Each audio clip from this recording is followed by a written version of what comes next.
The current situation unfolding before our eyes is nothing short of a tragedy waiting to happen. Rick has taken on Isaiah as a client, aiming to launch a devastating civil lawsuit against Curtis for the assault that left Isaiah with a severe hand injury, jeopardizing his surgical career. On the surface, it looks like a clear-cut case of a victim seeking restitution from an aggressor. But we know better than to take anything at face value. Rick is not just going after financial compensation, he wants to orchestrate a complete character assassination. He intends to ensure that Curtis not only loses everything he has built, but also ends up rotting in a prison cell. To achieve this, Rick is digging deep into the archives, preparing to present a narrative that strips Curtis of his humanity and paints him as a relentless, violent monster who cannot control his own rage. Rick's strategy is as predictable as it is ruthless. He plans to weaponize every single mistake Curtis has ever made. We all know that Curtis has a history of a hot temper. He has always been a man of action, someone who fiercely protects the people he loves, sometimes crossing the line of the law to do so. Rick will stand before a judge and jury, eloquently arguing that Curtis is a habitual offender, a man with a long list of violent infractions who habitually resorts to his fists rather than reason. Rick will point to the altercation with Isaiah not as an isolated incident of high emotions, but as the latest chapter in a lifelong pattern of uncontrollable aggression. He will attempt to systematically dismantle the character integrity that Curtis has worked so hard to rebuild over the years, ignoring the context, the pain, and the provocation that led to that fateful moment.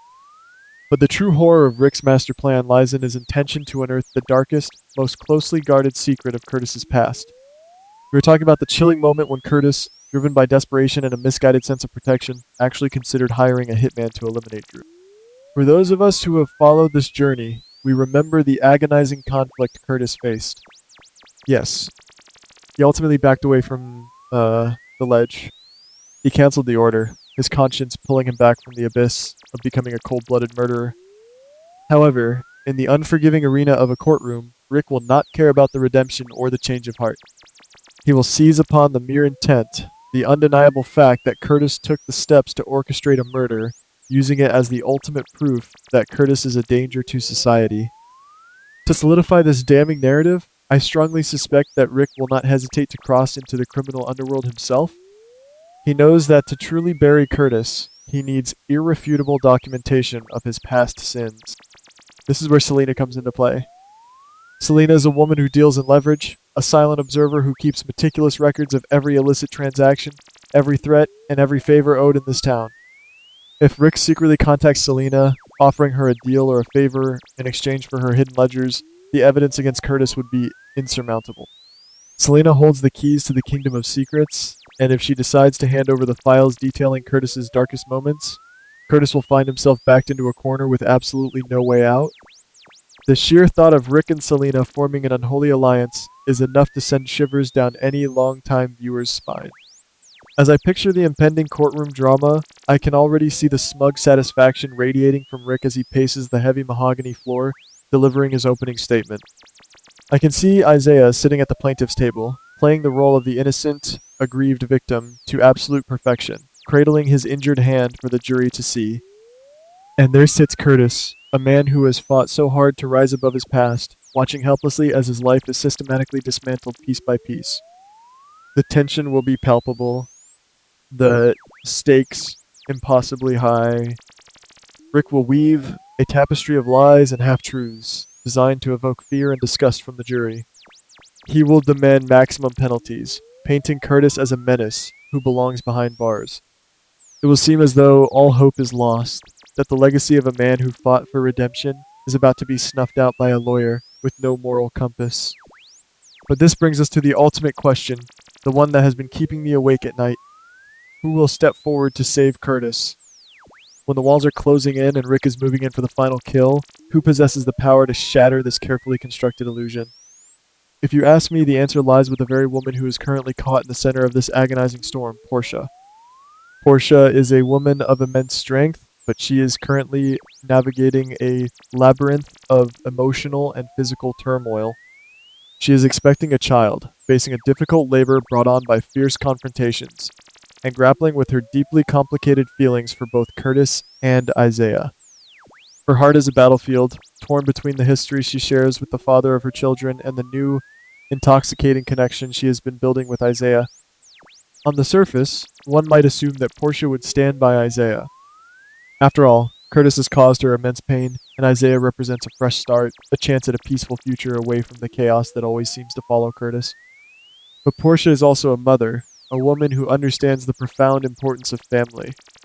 Despite all the anger and the betrayal, could she truly stand by and watch the father of her child be sent to a federal penitentiary?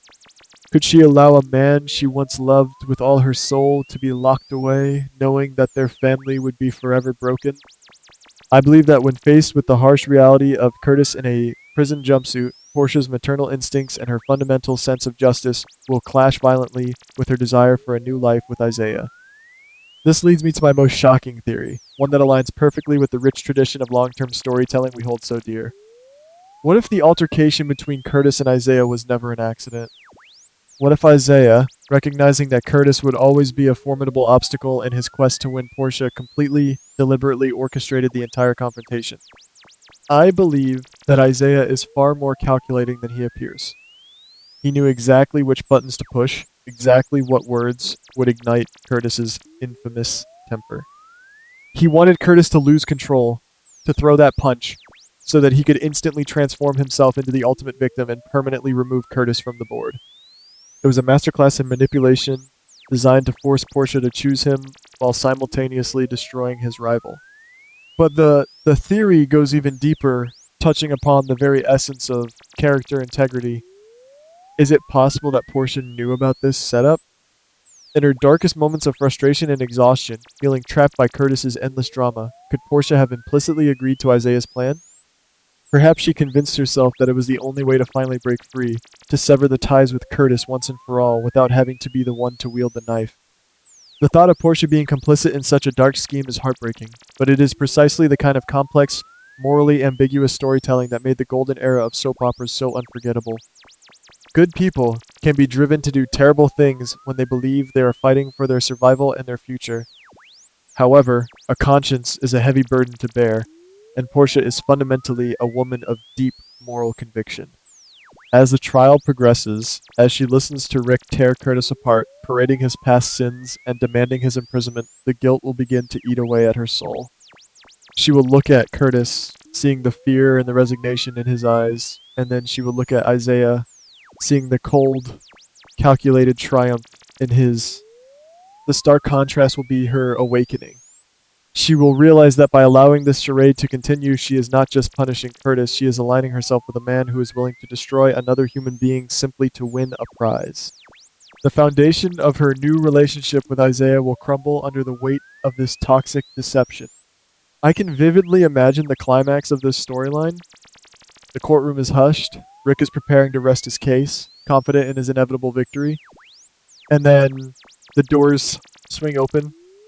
Portia, carrying the immense physical and emotional weight of her recent labor, walks down the aisle with a quiet, undeniable resolve.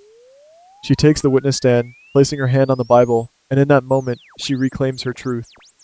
She will look directly at the judge, at the jury, and finally at a stunned Isaiah, and she will confess everything. She will reveal that the assault was a carefully laid trap, that Isaiah intentionally provoked Curtis, manipulating the situation to manufacture a crime. She will expose the entire plot, laying bare her own moments of weakness and the agonizing guilt that finally compelled her to speak the truth. The fallout from this confession will be nothing short of seismic. Rick's meticulously crafted case will implode instantly. His reliance on Curtis's past will be rendered irrelevant in the face of undeniable proof of entrapment and malicious intent. The judge will have no choice but to dismiss the charges, clearing Curtis of all wrongdoing. But the true devastation will be reserved for Isaiah. In the blink of an eye, he will lose everything. The woman he thought he had won will have become his executioner. His status as a victim will be replaced by the shameful reality of a manipulator exposed. The silence in that courtroom will be deafening as the weight of Portia's betrayal settles over him, a crushing blow from which he may never recover. For Curtis, this moment will be a profound vindication, a testament to the fact that even when the ghosts of your past are dragged into the light, the truth of the present can still set you free. He will walk out of that courtroom a free man, but he will not walk away quietly. With the tables turned, Curtis will have every right to launch a massive countersuit against Isaiah for malicious prosecution, emotional distress, and defamation. The hunter will become the hunted, and Isaiah will find himself facing the very financial and professional ruin he tried to inflict upon Curtis. It is a poetic justice that only this genre can deliver so beautifully, a reminder that karma is always just around the corner, waiting to balance the scales. As for Portia and Isaiah, the love story they were trying to build will be reduced to ashes. From lovers, they will instantly transform into the most bitter of enemies. Isaiah, humiliated and facing potential ruin, will harbor a deep, burning resentment toward the woman who betrayed him on the stand. Portia, having sacrificed her own peace to do the right thing, will have to navigate the turbulent waters of this new enmity while raising her family. It sets the stage for a brand new war, a feud born not of business or territory, but of broken hearts and shattered trust. It is the kind of deeply personal, emotionally charged conflict that will keep us glued to our screens for months to come. Ultimately, this is why we remain so fiercely devoted to this show. Through all the twists and turns, the heartbreaks and the triumphs, it is the enduring resilience of these characters that captivates us. We watch because we believe in redemption, because we know that even the most flawed individuals can rise to the occasion when it matters most. Whatever happens in that courtroom, I will be right here, watching with the same unwavering passion I have held for decades, ready to embrace the next chapter of this incredible journey.